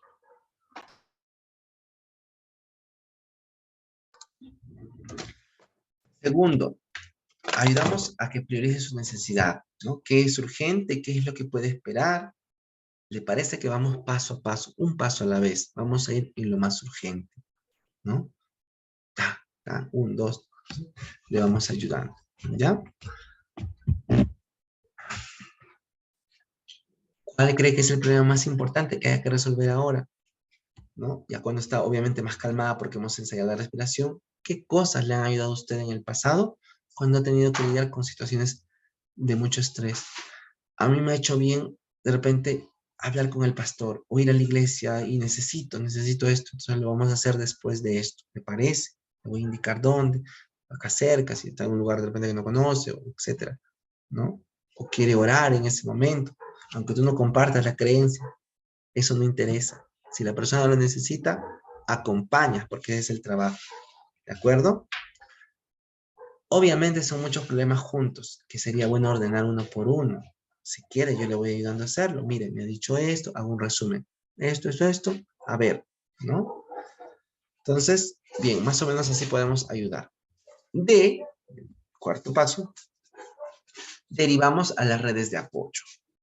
Ayudamos a satisfacer necesidades básicas, ¿sí? Utilizamos un material, una cartilla, servicios de apoyo, Semina, BIF, no sé, pues hospital, centro de salud, todo lo que yo tenga ahí, ¿no? Me gustaría ayudarle a contactar con algunos servicios de emergencia o específicos que le van a ser de utilidad o de ayuda. Digamos, pasó un feminicidio, está ahí la familia, atendiste a la situación de crisis, respiraste, calmaste, categorizaste la necesidad. Ahora le dices, ¿qué vamos a hacer? ¿No? Usted va a acudir aquí, acá, allá, ¿no? Me acuerdo mucho de este caso, un caso muy sonado de una mujer que fue envuelta en una bolsa, un cable, en presencia de los niños. Toda la familia, éramos solamente 2 psicólogos, pero había un grupo enorme de familia. Entonces, tuvimos que priorizar a los más cercanos en ese momento, porque todos estaban literalmente conmocionados por lo que estaba ocurriendo en ese momento, y luego ya la intervención grupal, pero necesitábamos que haya gente que accione en ese momento, estaban los hermanos, ¿no? Sobre todo que eran los que estaban muy impactados, muy conmocionados, pero que ellos eran los que podían empezar a hacer la diligencia en ese momento, ¿verdad? Entonces, por ejemplo, situaciones de ese tipo, ¿ya? Tenían que ir a medicina legal, que tenían que ir a la comisaría primero, o sea, era un sinfín de cosas, ¿no? Facilitamos contacto con familiares, amigos, trabajo, sugerir llamarles si es necesario, si hay un teléfono público, buscar un teléfono móvil, ahí se puede gestionar en ese momento, ¿no? Utiliza este teléfono para llamar en este momento, qué sé yo, ¿sí? Bien. No vamos a hacer cosas como ayudarle a algo que él mismo puede hacer. Yo te voy a llevar, no, señora, vaya a acudir, es que cómo voy a, si lo ves que realmente no puede, es diferente, ¿no? Yo voy a ir por ti, no te preocupes, yo lo voy a hacer, yo lo hago. No, hay que ayudar a que la persona se sienta útil, porque cuando tú le haces las cosas por él o por ella, le hace entender de que no puede hacer nada en su situación. Sí, pero cuando tú le empoderas, le vas a usted a hacer esto, aquello, la persona devuelve su sensación de capacidad y dice, sí, puedo hacer esto con lo que me está pasando. O sea, de nuevo, retorna su confianza, ¿ya? Yo le llamo a su hijo, yo le cuento. No, vamos señora, Y le doy la pauta, y le calmaba al señor, no sé. Lo acompaño ahí, así que lo haga. Bien, acá hay algunas otras preguntitas que nos ayudan a la derivación también a redes de apoyo. Su familia sabe lo que sucedió, sabe que usted está aquí, ¿no? Entiendo que usted desconfía a veces de los servicios públicos, porque dice, no, yo no quiero ir ahí, es una tontería, no me van a ayudar. De repente está exaltado, exaltado, ¿verdad? Quisiera que sepa cómo contactarlo. Si en algún momento cambie de opinión, le ofrezco aquí el número de teléfono, una cartilla informativa, etcétera, ¿verdad? No tengo información sobre la situación de sus hijos, pero vamos a ver en las páginas de búsqueda de la policía. Por ejemplo, esta mujer que atendí había sufrido una lesión, ¿no? No podía ver, una lesión grave, porque, digamos, la pareja le había atacado, ¿no? Entonces, y había secuestrado a sus hijas. Entonces, claro, imagínense, en ese momento ella no paraba de llorar, pero esto lo único que hacía era acentuar la herida que tenía en el rostro, ¿no? Entonces, claro, y lo que ella pedía es: quiero ver a mis hijas. ¿Dónde están? ¿Dónde están? Yo no le podía resolver eso en ese momento, ¿no? ¿Sí? ¿Qué podíamos hacer en el momento? Voy a contactar, voy a llamar en este momento, ¿no? Porque evidentemente ella estaba en una cama de urgencias, no lo podía hacer, ¿no? Fíjense, es criterio, ¿eh? Entonces, vamos, voy a, este, a ver, un segundo.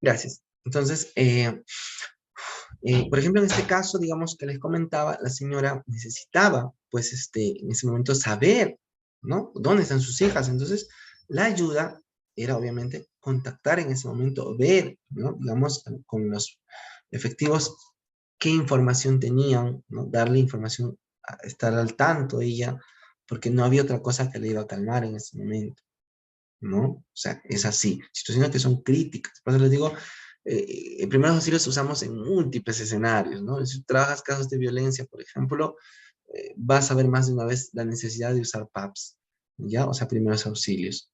¿De acuerdo? Igual trabajas en salud, llegó de repente alguien con tentativa suicida, ¿no? O porque fue accidentado, se accidentó, etcétera. O sea, muchas situaciones pueden ser disparadores.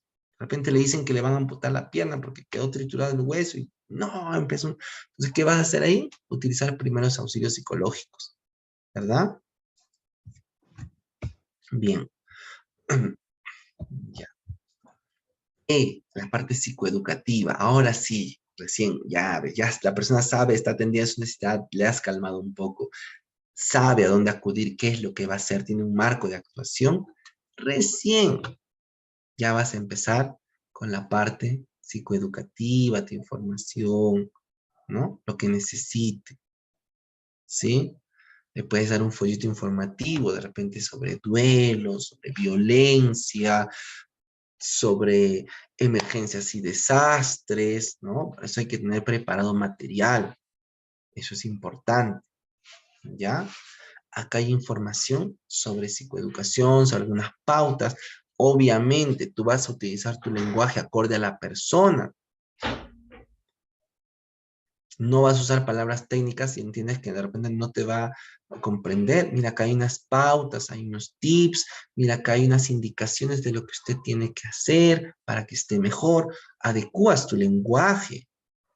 No le vas a decir, pues le voy a brindar pautas psicoeducativas para que usted maneje sus estados tensionales asociados a la situación crítica. No le vas a decir así. Yo he conocido muchos, y me burlo porque he conocido muchas personas que le hablan hacia la gente y la gente viene y me dice, no le entiendo qué me ha dicho esto. A veces el médico, ¿no? Viene un abuelito, me dice, ¿qué cosa? La doctora, usted tiene simplemente una, no sé qué le decía, una hiperplasia prostática, no sé qué. Y el abuelito me miraba, le digo, doctora, le digo así, en castellano, le digo, ¿no? Ya, no entendemos. Se fue. Señor, lo que pasa que te está diciendo es que tranquilo, que no estás mal de nada grave, que solamente estás haciendo mucha pichi porque se ha inflamado adentro, ¿no? Una cosa que se llama próstata, un órgano. Y eso se cura, con la pastilla se va a hacer más chiquito, se va a desinflamar, ya no vas a orinar tanto. Ah, ya, le explicamos, ¿no? A cada persona acorde a cómo entienda, pues eso no te hace menos profesional, ¿no? Yo siempre veo algunos que se ufanan de hablar unas cosas enredadas. Acá hablamos de así porque este es un espacio académico, ¿verdad? Es una clase, un espacio académico, una capacitación. Pero cuando estás con el consultante, con el pacientito, por favor, hay que adecuar nuestro lenguaje. Hay que adecuar nuestro lenguaje. Luego viene el paciente asustado. Me ha dicho que mi hija tiene unos mecanismos represivos de disociación, no sé, qué ha visto en su dibujo. Uy, ¿qué ha pasado? ¿Qué hace? Pasa, señor César Pichi. Ah, ya, señor, no se preocupe. Bueno, ya, pasa esto, ¿no? Entonces hay que ayudarle a entender a las personas. No hay que sonar muy, uff. La persona tiene que entender. Cuando te entiende, lograste tu objetivo. Eso es la psicoeducación, que la persona te entienda lo que necesita hacer en ese momento. ¿Ya? Uy, caramba. Muy bien. Entonces, vamos a las siguientes. A ver. Entonces, vamos viendo. Hasta aquí, ¿hay alguna pregunta, algo que nos resulte de utilidad, de repente, o algo que quisiéramos profundizar?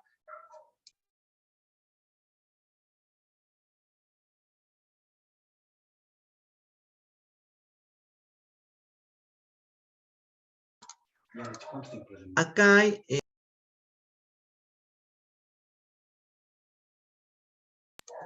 hay una pregunta. Uy, acá tengo unos perritos que están haciendo bulla en la calle, pero bueno. Gracias por las clases. La mirada hacia abajo puede ser menos efectiva que estar erguido para tranquilizar. Ajá, qué interesante. El contacto físico siempre es no recomendable para una interacción humana. Perfecto. Miren, vamos a prestar atención a dos cosas del lenguaje corporal. Si la persona empieza a mirar hacia abajo, hacia la izquierda, ¿ya? Está conectándose con una sensación emocional. Qué bueno que lo has dicho, porque ahorita vamos a hacer unos ejercicios. Si la persona empieza a mirar abajo, está atrapada en la emoción, es lo más probable, con una sensación que está en su cuerpo. Entonces, ahí quiero que me observes o míreme aquí. Entonces, le das esta señal, le devuelve para que salga, porque se está de repente ahí atrapando en un estado emocional. ¿Ya? Entonces, eso sí, digamos, desde programación neurolingüística lo vamos a usar como recurso.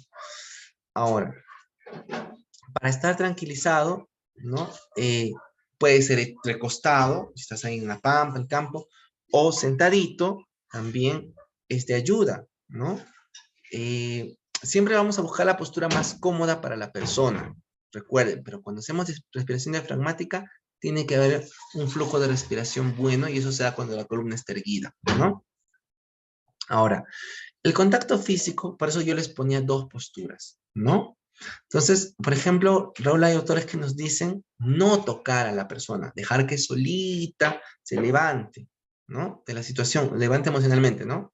Va a estar llorando y en un momento como que ya se va secando, se va limpiando, como que va haciendo un poco de espasmos, suspiros. Entonces, tú le puedes hacer reflejo, ya se está usted sintiendo un poco mejor, noto que ya se está calmando un poco más, se da cuenta que su respiración está un poquito más eh, lenta, ¿no? O que está respirando mejor en este momento, le puedes ayudar con reflejos, ¿no?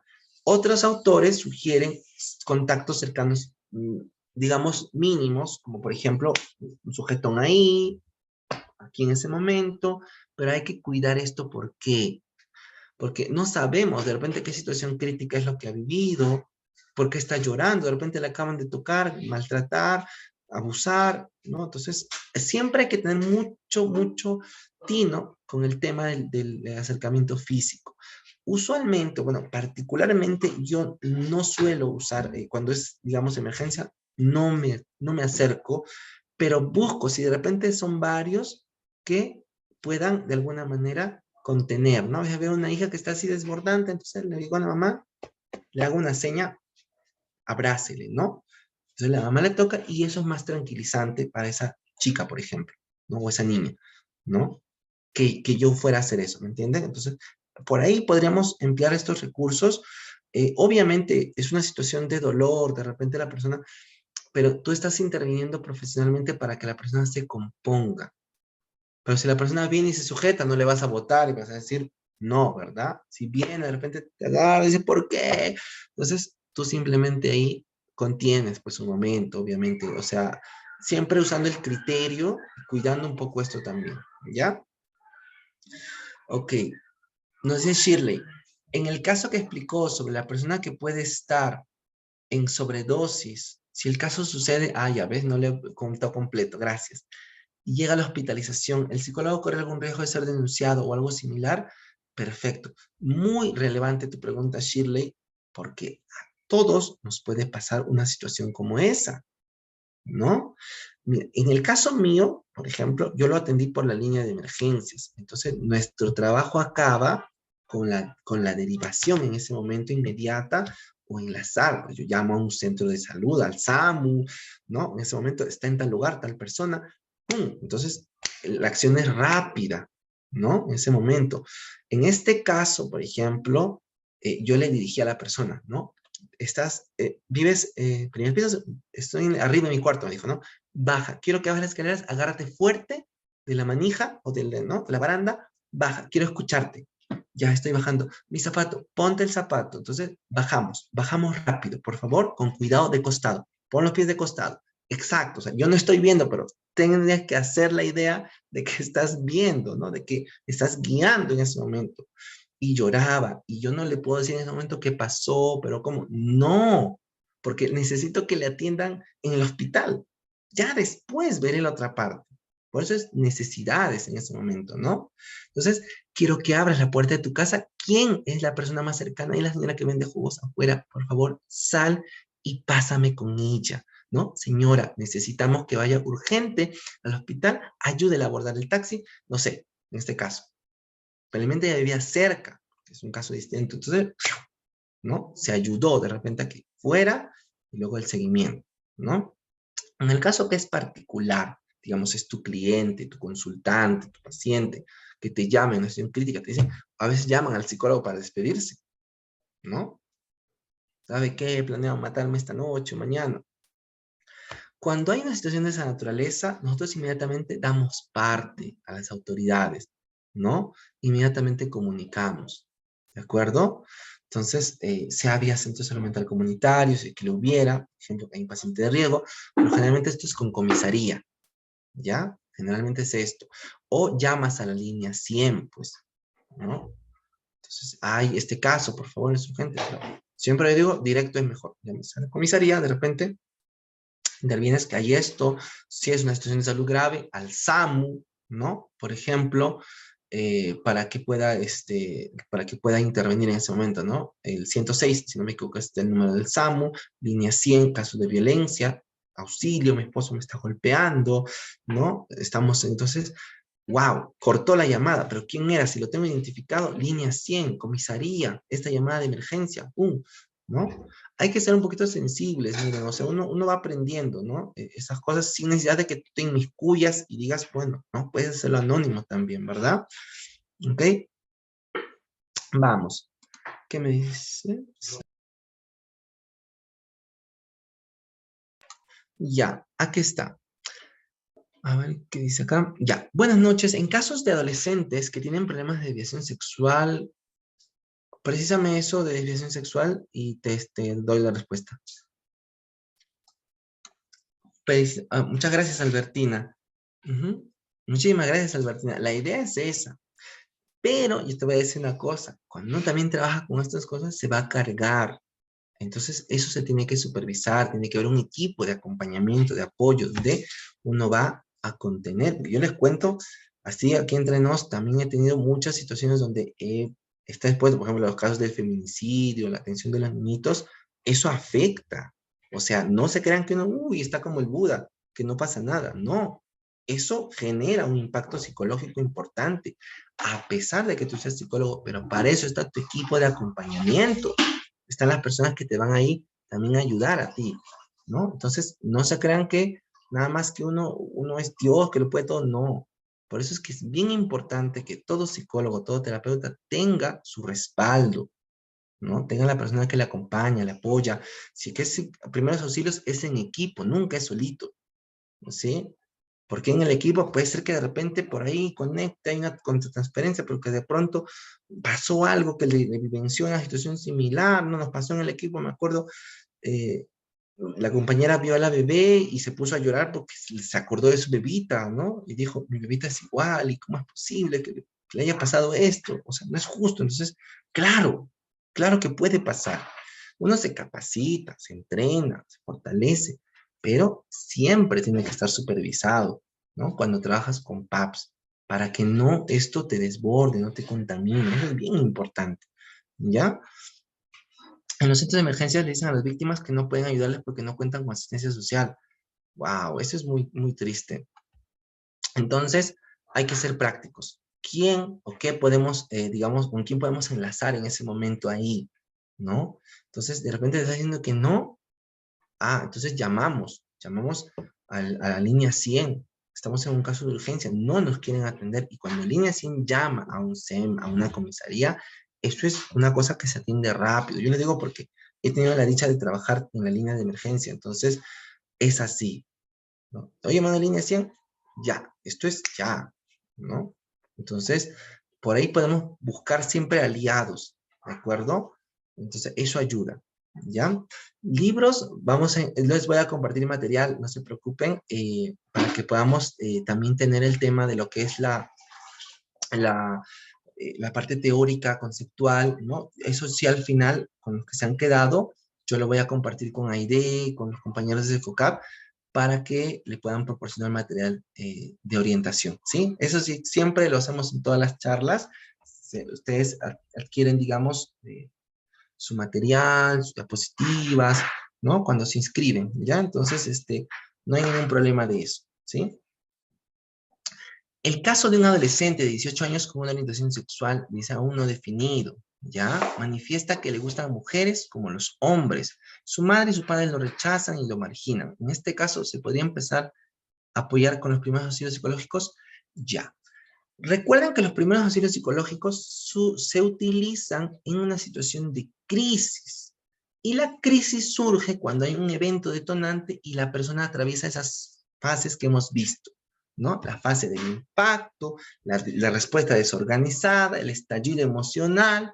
Entonces, por ejemplo, en este momento, lo que podría, ya, si llegó de repente con tentativa suicida, llegó cortado, llegó en sobredosis, porque se quiso lanzar del puente, se cayó, no sé, entonces lo agarraron, y llegó ahí, está en el hospital, y luego pasó a psicología, dicen, no, por favor, psicóloga, psicólogo, atiéndelo a este niño, o este joven, o este adolescente ha venido porque se ha querido matar, está con todo esto, entonces, wow, ahí sí podemos usar PAP, claro que sí, ¿verdad? Entonces, pero acá hay una precisión, miren. En este caso, si el detonante es que la familia le ha dicho algo, de repente en ese momento peleó con papá o mamá, le dijo, fuera de la casa, largo, yo no quiero hijos así, no sé. Entonces se escapó, se quiso suicidar en ese momento, pensemos así, ¿ya? Estamos hablando de una situación de riesgo de desprotección, ¿ya? ¿Qué significa esto? Entonces vamos a un poquito saltar, pero pues es necesario conocer el decreto legislativo 1297, que nos dice, todo niño, niña o adolescente cuyos padres no pueden ejercer los cuidados parentales o están en riesgo de repente de perder estos cuidados porque no están asumiendo su rol como mamá o papá como debe ser, ¿no? De brindar atención a sus necesidades básicas, entonces este niño debe ser tutelado por el Estado. Entonces, este adolescente en este caso se comunica con la unidad de protección especial o las llamadas UPE, ¿ya? Entonces, cuando uno llama a la UPE, entonces lo que vamos a hacer, ellos van a hacer justamente, es hacerlo a través de la línea 1810, llamando por teléfono, 1810, o exacto, o sencillamente comunicar. Si no hay una UPE cerca, no conoces el SEM, y el SEM va a derivar a la UPE, porque son hechos de violencia, ¿no? Asociados a una orientación sexual. En este caso, la familia está retirando el cuidado o proveer la atención y cuidados parentales por una situación de repente desinformación, desconocimiento, prejuicio, etcétera, ¿verdad? Entonces, y esto está poniendo en grave riesgo la integridad, la vida y la salud de este adolescente. Entonces, la UPE tendrá que buscar una familia extensa que se haga cargo de este adolescente, pero si no hay nadie, puede pasar a un albergue, a algún CAR, ¿no? O a una familia acogedora, ¿ya? Yo trabajo con las familias acogedoras del Banco de Familias del Perú. Nosotros tenemos alrededor de 500 familias que están capacitadas y evaluadas, obviamente, para poder atender o acoger a niños, niñas y adolescentes que han perdido el cuidado de sus padres por alguna razón, ¿sí? Por fallecimiento, por enfermedad, por, de repente, por violencia, etcétera, etcétera, etcétera, sea la situación que hay. Genial, Albertina, ¿ves? Así cuando todos somos pilas, ya sacamos más ideas. Ya, si el SEM no te acepta, no quiere, no va, Fiscalía de Familia, pero tenemos que enlazar contacto inmediato, porque sí o sí estamos hablando de una situación de riesgo de desprotección familiar, ¿ya? O sea, ese es el caso aquí, ¿de acuerdo? Entonces, como es menor de edad, tiene que intervenir el Estado, ¿ya? Como este caso ahorita que hemos visto, ¿no? De la Melissa Paredes, con el gato Cuba, ustedes estarán al tanto, ¿no? O sea, esta niña que está expuesta a hechos de violencia psicológica por parte de la madre, expuesta a muchas cosas y aparentemente no se sabe hechos de violencia sexual, esos papás no pueden ejercer cuidados parentales. El Estado te retira los cuidados, ¿no? Sea de forma temporal o definitiva, según la severidad de cuál sea la situación de desprotección. ¿Ya? Ok. A ver. Doctor, ¿qué pasa si una madre corta comunicación del celular con el papá? ¿Es violencia psicológica? Habría que ver el contexto, ¿no? Si es que de repente esta mamá está impidiendo la comunicación de sus hijos, a pesar de que ya el papá pasa la pensión y hay un acuerdo conciliatorio o un acuerdo de régimen de visitas, ah, claro que sí. Pero si de repente está con una medida de alejamiento el papá, de que no puede ver a este niño por violencia, está cumpliendo lo que debe ser, ¿no? Habría que ver el contexto, ¿ya? Yo pude estar presente, nos cuenta Luz, en un caso cuando era practicante de técnica de enfermería, donde el adolescente se tomó pastillas, la llevaron de emergencia al centro de salud. Su mamá de la paciente, exacto, fíjense, en vez de calmarla le estaba gritando, ¿cómo se te ocurre tomarte esto? ¿Pero qué piensas? Seguramente, ¿no? Y la enfermera que está en ese turno le dijo, por favor, le dijera a la mamá que espera afuera. Así es, le dijo, ¿no está usted ayudando, señora? Y la señora también está en un estado crítico, porque recuerden que una de las reacciones emocionales en crisis, ¿cuál es? Impulsividad o agresión. Esa señora también necesita PAPS en ese momento, pero también la adolescente. Pero juntitas no pueden, pues, en ese momento, ¿no? Así es. Muchas gracias por tu experiencia, Luz. Sí, es muy mediático ese caso también, ¿no? Exacto, Kelly. Bien, entonces, una de las estrategias que vamos a emplear para ayudar, de repente, en este caso de lo que es, se me fue, los primeros ejercicios psicológicos, por ejemplo, es el abrazo a la mariposa, que es una técnica de estimulación bilateral que se puede emplear. Ahora voy a mover esto para que lo puedan ver mejor, que va a ayudar a encontrar, me gustaría que los que estén ahí en casita, o si están con las manos libres o dejan el celular, podamos hacerlo juntos, todos, y podamos más o menos ver cómo va esto. Ya vamos a hacer 2 ejercicios, ¿ya? El primero de estos, ¿no? Decía, la respiración, que ya lo conocemos. El otro, el abrazo de la mariposa, consiste en cruzar las dos muñecas, las dos manos, y colocar sobre el pecho. Miren, es como una mariposa, ¿ven? Ahí, ¿ya? Entonces, lo que vamos a hacer es tocar así, izquierda, derecha, izquierda, derecha. Es como un aleteo, ¿sí? Pero esto no es así, es a un ritmo. 1, 2, 1, 2. Pero esto va a ir acompañado de una secuencia respiratoria que vamos a emplear, ¿ya? Un ejercicio que les voy a dejar así completito, que podemos usar cuando la persona está así desbordando. Tú le puedes pedir, por ejemplo, ¿no? Uy, no tengo mi bolsita mágica porque me acabo de cambiar las cosas. Pero ya, a ver, vamos a ver. ¿Qué puedo usar aquí? Ya. Vamos a poner esto, ¿ya? A ver, a ver. Tú lo que vas a hacer en ese momento, le miras a la persona y de repente si la persona está con una situación, una emoción muy desbordante, le vas a decir, esta emoción que estás sintiendo, esta emoción que está tan fuerte para ti en este momento, vamos a imaginarla, de repente lo que te dice, esa situación, esta emoción, ¿no?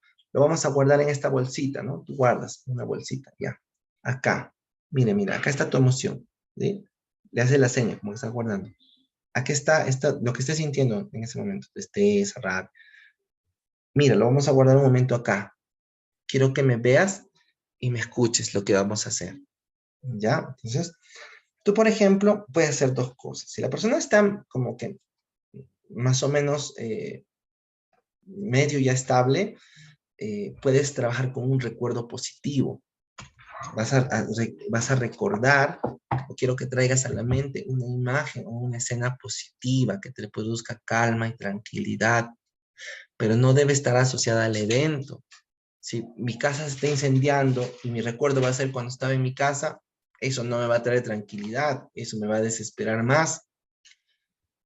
Si acaba de fallecer mi hijo o lo encontraron muerto ahí, ¿no? Y estoy en la crisis, mi recuerdo no va a ser cuando estaba con mi hijo jugando porque eso me va a desestabilizar, ¿cierto? Entonces, yo, ¿qué es lo que voy a hacer? Un recuerdo que no tenga que decir. La persona dice, no tengo nada o no sé. Siempre hay que tener recursos. De repente tú dices, mira esta imagen que te produce calma y tranquilidad.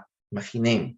Tienes que tener ahí una fotografía, un paisaje, algo, una imagen en el celular. O sea, tenemos que idear ahí, ¿no? Algo que ayude, que le produzca calma, ¿no? De repente un paisaje, un campo abierto. Cuando ves esto, me tranquilizo un poco con esto. Ok, ahora vas a hacer esto, este abrazo de la mariposa. Y mirando esa imagen o imaginándola, vamos a pedir a la persona que respire. 1, 2. Va respirando y va a ir haciendo esto. Pero con la imagen mental o viendo esa imagen que es tranquilizadora, ¿ya? Al hacer este golpeteo, estamos estimulando ambos hemisferios, derecha e izquierda, ¿ya? Es estimulación bilateral.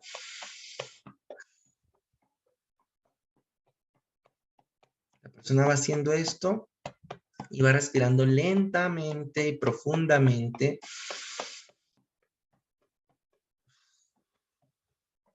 Y van a ver cómo esa imagen mental cobra mayor fuerza, mayor impacto, y le va a ayudar rapidito a estabilizarse. Lo puede hacer, es muy lento, recuerden, todo es muy lento. No es que cálmate ya, no. Muy lento. Tú tienes que estar calmada o calmado porque están nuestras neuronas espejo. Si yo estoy desesperado, desesperada, te voy a contagiar eso al cliente, al usuario. ¿Sí? Es muy importante eso. ¿Ya?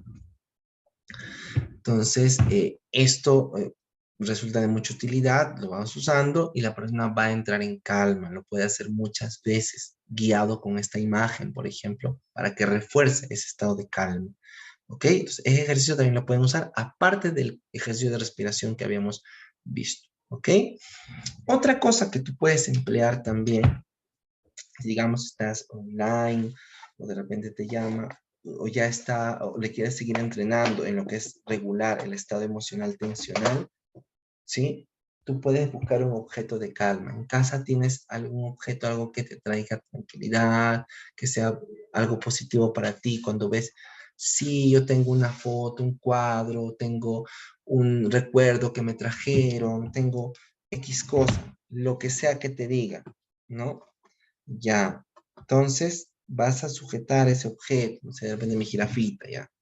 Ese objeto, cuando yo recuerdo, sí, es que esto me lo regaló alguien, que no sé, cuando veo este objeto, me calma, me recuerda, me tranquiliza, entonces ya, el objeto que sea, ¿no?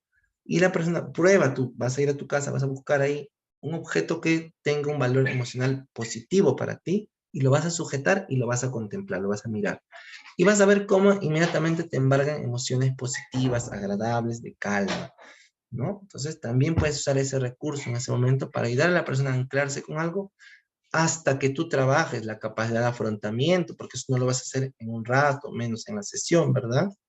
Entonces, ahí, le puedes dejar como una tarea, por ejemplo. ¿Ok? Muy bien. ¿Alguna otra pregunta que queramos resolver entonces respecto a la aplicación de los primeros auxilios psicológicos? Algo que de repente nos haya quedado por ahí, de repente que queramos profundizar, comentar un poquito más. Este sería el momento, ¿ya? Ujú.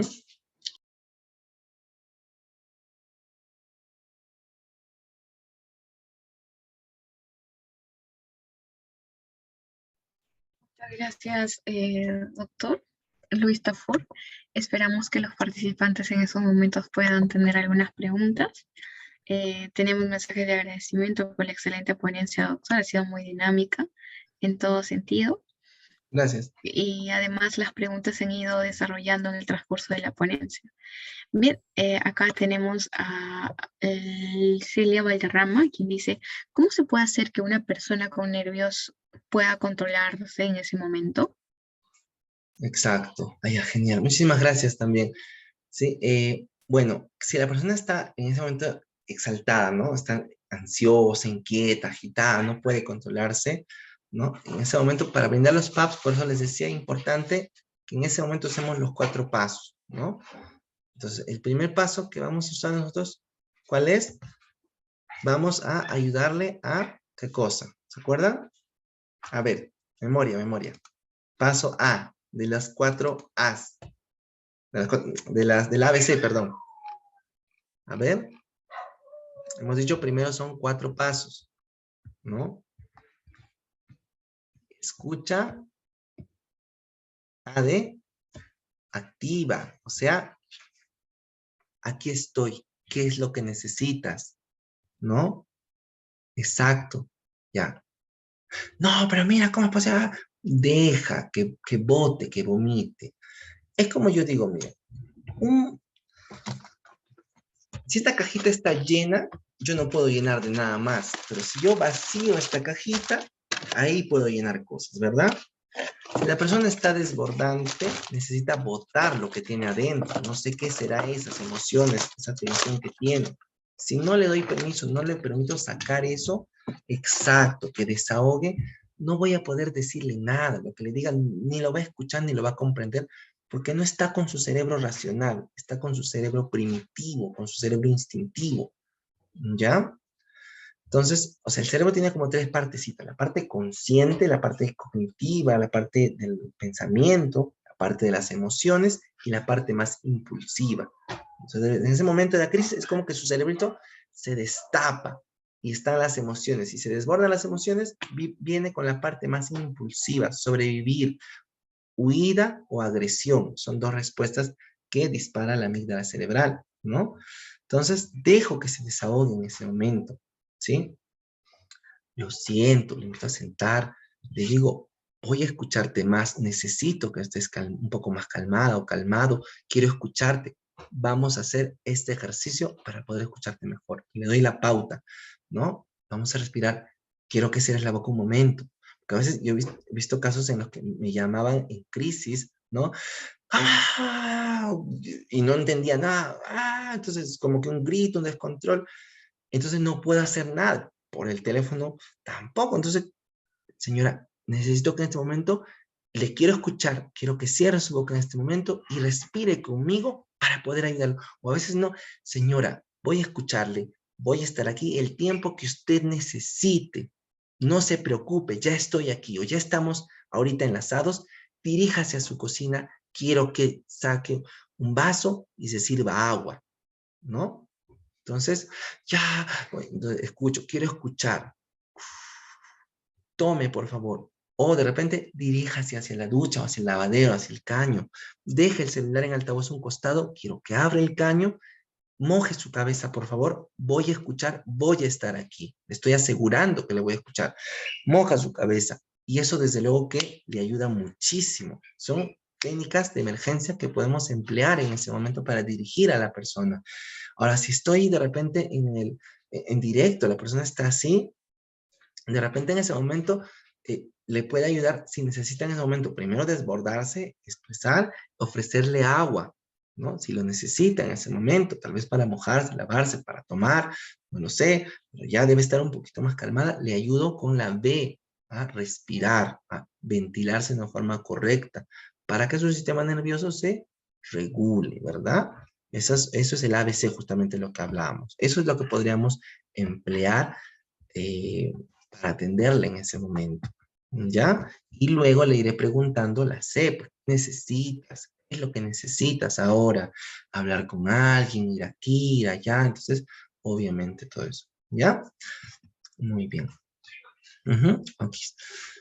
Mm, ¿Qué podría hacer? Nos dice la paciente o el paciente que no quiere hacer contacto con su emoción, cuando hay una negación muy fuerte, en ese momento de pronto está desbordante, no le podemos inducir, pero le vamos a usar técnica de reflejo, ¿no? Noto que esta situación es demasiado para usted o es demasiado difícil de sobrellevar para usted, ¿no? Pero aquí ya está con los profesionales y vamos a brindarle la ayuda que requiera, ¿no? Necesito hacerle unas preguntas o necesito que me responda aquello, entonces le voy dirigiendo en ese momento, porque si no puede conectar, no está preparada en ese momento, necesita muros de contención emocional, apoyo social, personas que estén ahí, contactar con alguien, hablar con alguien, eso tengo que garantizar eso primero, no le esfuerzo, ¿de acuerdo? Muy bien. Sí, la certificación ahorita les van a decir al final cómo la pueden adquirir, no hay problema. Ajá, exactamente, ¿ok?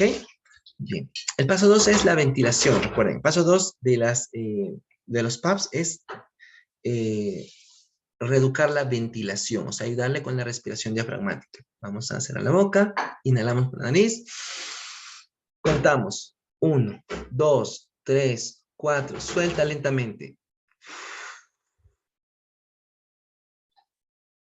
Lento, esto es lento. Lo estás haciendo bien. Una vez más, vamos juntos, juntos. Toma aire, inhala. Espera ahí. 1, 2, 3, 4. Bota lentamente ese aire. Porque eso aquieta ese sistema nervioso. ¿No? La persona y le hace reflejo. Ya te estás tranquilizando. Ya voy viendo que estás tomando más control en este momento. Te noto un poco más calmada. Te estás dando cuenta. Te estás respirando mejor. Notas que te estás tranquilizando. De repente te dice, sí, ¿no? Deseas un poco de agua, hay algo que necesites en este momento, ¿no? Entonces, estoy ahí, ¿ya? ¿Ok? Muy bien. Entonces, esto es básicamente lo que vamos a ir trabajando, ¿ya? Ahora, ¿qué más tenemos? Ya, acá, por ejemplo, nos dicen cómo sería... Ay, se me perdió. ¿Cómo defines la reacción ansiosa en una pareja psicológica? Bueno, esto es ya otro asunto. La reacción ansiosa situacional está categorizado dentro de lo que son los manuales de atención, ¿no? Como básicamente es una respuesta que la persona da frente a una situación, un evento que es altamente tensionante. De hecho, cuando hay crisis, lo más usual o que vamos a observar es la reacción ansiosa situacional. La persona está con todos estos síntomas cognitivos, físicos y emocionales que hemos descrito en la situación de crisis, ¿no? Sobre todo, pues, está con impotencia, no sabe qué va a pasar en el futuro. La ansiedad es eso. Ahora, ¿qué va a pasar? ¿Qué va a ser de mí? ¿Cómo voy a estar? ¿Qué va a ocurrir? ¿Dónde voy a ir? ¿Quién me va a ayudar? Entonces, empieza con una situación ahí. Ahora, el peritaje ya es otra cosa, ¿no? Eso ya pasaría, digamos, al plano forense, ¿ya? Para no salirnos mucho del tema. Algunos casos en los que las decisiones de la fiscalía o las normas no son las más adecuadas, eh, bueno, no tienen mucha relación en realidad con el tema, pero así de forma muy breve, lo que sí les puedo decir es que hay que capacitarnos de forma constante, ¿no? Yo he visto muchos procesos en los que a veces las personas entran en crisis porque se hizo la cámara G, se hizo el procedimiento y se cayó, no resultó porque el psicólogo dijo, no, ha contado que le han abusado sexualmente, pero no ha llorado nada, no está afectada, no le pasa nada. Entonces hay que leer sobre trauma, hay que revisar sobre trauma, hay que capacitarse. Si no sabemos, entonces, ¿a qué hacemos? Yo digo, no. Yo soy muy, muy honesto. Cuando hay algo que no conozco, viene un adicto, por ejemplo, nunca he manejado, no manejo una terapia, entonces te diré, tienes que ir en tal lugar o con tal persona, ¿no? Entonces, siempre hay que saber nuestros límites también, ¿ya? Entonces, eso es bien importante que nosotros hagamos. Suelen ser los casos en los que cuando no hay competencia profesional, los procedimientos se caen. Y de nosotros como orientadores, psicólogos, depende también, pues, ¿no? Si un peritaje está mal hecho, la decisión justamente muchas veces porque el perito está al servicio justamente, pues, de las fiscalías y todo esto, ¿no? A veces en los casos de feminicidio también pasa así, la valoración del riesgo, todo esto. La persona llegó a un estado crítico, hubo una reacción ansiosa situacional, ¿no? Y si de repente te cuenta así, me ahorcó, me tiró contra el suelo, ay, esta mujer no llora, parece que no le pasó nada, parece que le gustó. No, pues, es porque está confusa, está disociada de repente. ¿Qué es disociación? La mente, lo cognitivo y lo emocional están como que separados y la persona no cae en cuenta. Es como que no conecta con esa parte emocional porque es peligroso, es desbordante para ella o para él, ¿verdad? El paso 3, los 4 pasos que les describí en las PPT, 3 justamente, a ver, les dije A, escucha activa, B, ventilación, C, categorizar necesidades, ¿no? Y D, derivar a las redes de apoyo, ¿no? Todo eso lo van a tener en su material, ¿ya? Muchas veces las víctimas de violencia se retractan, luego la denuncia o no quieren seguir su proceso, dicen, ¿no? Claro, eh, de nuevo, el momento en que llegan es un momento en el que ellas, habiendo pasado la situación de crisis, ya no soportan y dicen, necesito ayuda. Y van y buscan, ya no soporto más, quiero que me ayuden. Y si el profesional que está ahí no es idóneo, no brinda la ayuda adecuada, muchas veces desisten. Dicen, no, o los atemorizan, o los fuerzan. Hay que tener mucho tino ahí para esos asuntos, ¿no? Pero es parte también a veces del propio ciclo de la violencia, de a veces patologías dependientes, son muchas cosas, ¿no? ¿Ok? Muy bien. Sé que los temas son amplios, pero aquí en Cefocap tenemos justamente temas relacionados a todo lo que ustedes mencionan, violencia, peritaje, intervención en crisis, como es lo que hemos hecho hoy día, es variado. Yo les invito también que vean la página de Facebook, donde ahí están justamente las transmisiones en vivo de los distintos cursos que de los distintos profesionales ustedes pueden acceder de manera libre. Lo importante es eso de la tecnología, ya donde tú estás puedes ver, escuchar y eso a ti te facilita también repasar, repetir, porque no todo nos lo sabemos de memoria, ¿verdad? Vamos recordando un poco también. ¿Ya? Así es, Raulito. Entonces, muchísimas gracias por su tiempo, por sus preguntas, por la interacción. Ha estado bien bonito, me ha gustado mucho lo que han compartido, las preguntas. Gracias a todos, gracias a Focap también, siempre por considerarme dentro del equipo, ¿no? Muchísimas gracias por la invitación del día de hoy también. ¿Ya? Ujú. Muchas gracias. Muchas gracias, doctor. Desde CEFOCAP agradecemos la disertación del día de hoy y esperando contar con su presencia en un próximo evento académico. Y bueno, es a nuestros participantes invitarlos a inscribirse a este curso. Recuerden que pueden hacerlo a través de nuestros asesores de venta, cuyo enlace se está consignando en estos momentos por el chat. Bien, esto, si alguno de ustedes tuviese alguna pregunta, pueden hacerlo en estos momentos. Gracias.